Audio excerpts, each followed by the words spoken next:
ক্যানিং পূর্বে নতুন বিতর্ক, শাহজাহান মোল্লা ও পঞ্চায়েত প্রধান পুত্র আলাউদ্দিনকে ঘিরে উঠছে প্রশ্ন।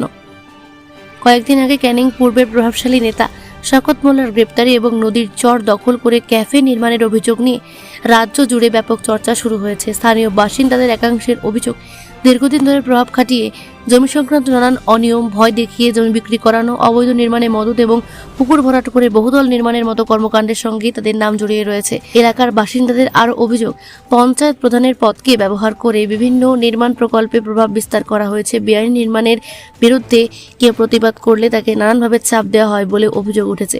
যদিও অন্যান্য প্রভাবশালী ব্যক্তিদের বিরুদ্ধে তদন্ত ও প্রশাসনিক পদক্ষেপ নেওয়া সম্ভব হয়, তাহলে শাহজাহান মোল্লা ও তার পুত্রের বিরুদ্ধে ওঠা অভিযোগগুলির নিরপেক্ষ তদন্ত হবে কিনা। তাদের দাবি, সমস্ত অভিযোগ খতিয়ে দেখে প্রশাসনের উচিত প্রয়োজনীয় পদক্ষেপ গ্রহণ করা। এখন ক্যানিং পূর্বের রাজনৈতিক মহলে একটাই প্রশ্ন ঘুরপাক খাচ্ছে, অভিযোগের তদন্ত কি শেষ পর্যন্ত হবে, নাকি বিষয়টি শুধুই রাজনৈতিক বিতর্কের মধ্যে সীমাবদ্ধ থাকবে? প্রশাসনের পরবর্তী পদক্ষেপের দিকেই তাকিয়ে রয়েছে এলাকার মানুষ।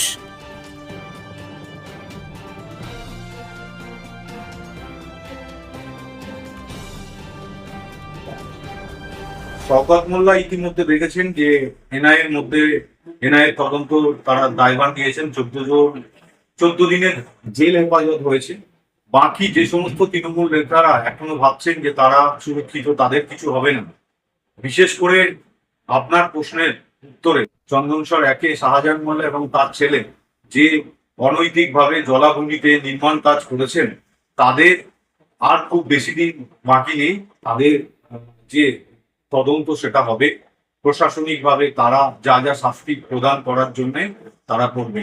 আর তার জন্য পোস্ট পোল ভায়োলেন্সে এনারা যুক্ত ছিলেন, তাদের বিরুদ্ধে আমাদের ভারতীয় জনতা পার্টির কর্মীরা তাদের নামে কমপ্লেন করেছেন এবং এখনো পর্যন্ত চলছে।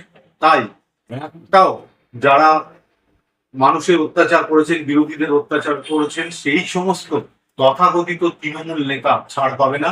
এটা আমাদের সম্মানীয় শুভেন্দু অধিকারী মহাশয় মুখ্যমন্ত্রী হিসাবে বলেছেন। আপনারা নিশ্চিত থাকতে পারেন, সমস্ত অপরাধী শাস্তি হবে। গতকাল ক্যানিং পূর্বের তৃণমূলের মাসিয়া যাকে বলা হতো, কিন্তু আমরা জানতাম সে একটা বড় হারমাত খুনি।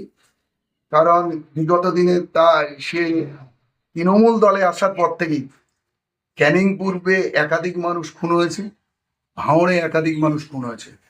আজকের যখন সরকারের পাদাবদল হয়েছে, এনআইএর হাতে সে অ্যারেস্ট হয়েছে।